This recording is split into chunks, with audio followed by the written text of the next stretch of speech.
Hello, beautiful homemakers. I'm going to continue reading the original Fascinating Womanhood pamphlets. This is pamphlet number 1, chapter 1, and this section is called 5 Underlying Principles of Human Nature. Let us now examine the methods of the salesman and the orator to see if we can determine upon a few of the underlying principles of human nature involved in winning men. We will then watch a young lady applying the same principles. The first thing we shall learn is that every man in being won passes through 5 stages. These stages are attention, interest, desire, judgment, and action. A man cannot be won unless his attention has first been attracted, unless the attention grows into interest, unless the interest grows into desire, and unless his desire is sustained by his judgment. Steered successfully through these 4 stages, he is ready for the 5th stage, action, when he surrenders to the desire that has been created in him. We will now see if we cannot arrive at a better understanding of the nature of these stages. And just to give you a quick example, we women do a lot to initially attract a man. We get our hair colored, we put on makeup, we paint our nails. Some women wear Spanx or bras with a boost. We shave our legs. We may put on tanning lotion. But then some women also go to an extreme, such as hair extensions, eyelash extensions, fake nails, breast implants, even bottom inserts in their clothes, tanning beds. And while many women can arouse interest in a man and catch their attention, they don't always pass the judgment stage. Believe it or not, most men actually really dislike fake nails. They even equate fake nails with you being fake. And so then if you also have fake hair extensions, eyelash extensions, everything's fake, then they say, well, she's a fake. So they don't pass the judgment. Now, of course, it's not true with all men, but it's a surprising amount. So now I'm going to go back to the book. Have you ever watched a good salesman in action? The first thing he tries to do is to draw your attention away from the 1,000 other things you have on your mind and to concentrate it on himself and what he is saying. Thus, he gets your attention. He then tries to impress you with the importance to you of what he has to sell, insurance, for instance. Thus, he gets your interest. Next, he pictures the comfort and security the family would enjoy when protected by insurance, and the poverty and danger they might undergo if unprotected. Thus, he creates in you a desire for insurance. When you agree with him that insurance in general is a good thing, he endeavors to remove whatever doubts you may have about his policy or his company and to overcome whatever objections you may have to parting with the premiums.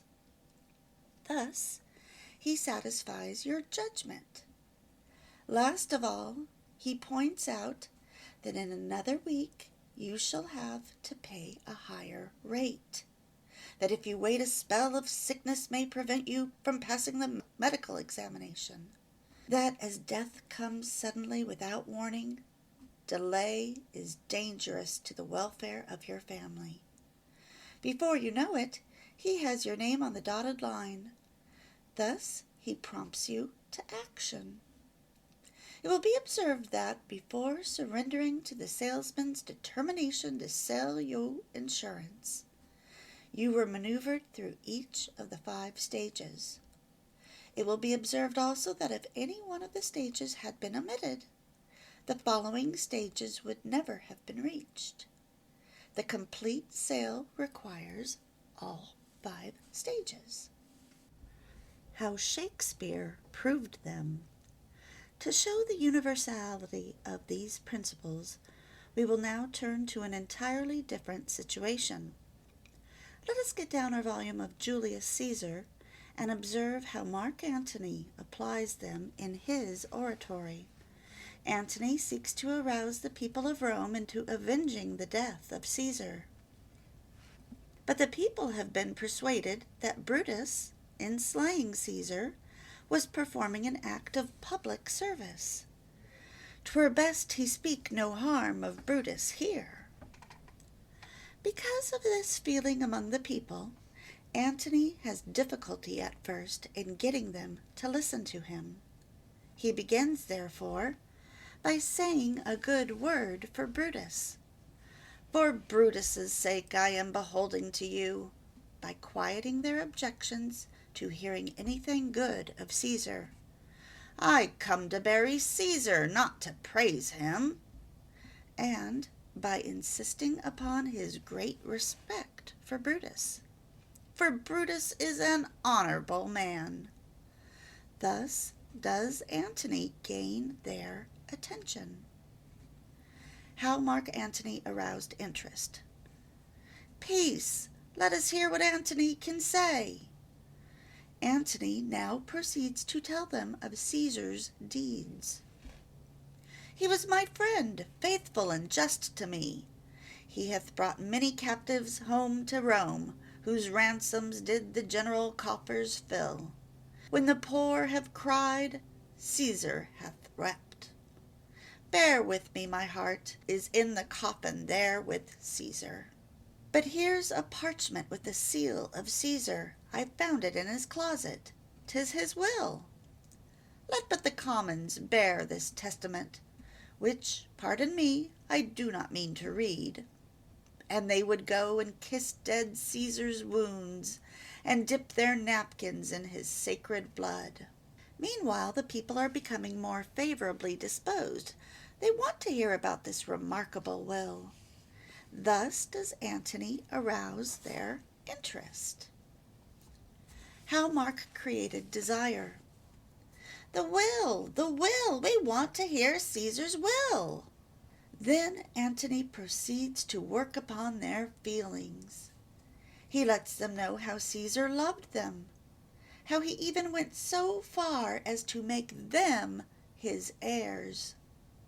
Have patience, gentle friends. I must not read it. It is not meet you know how Caesar loved you. You are not wood, you are not stones, but men.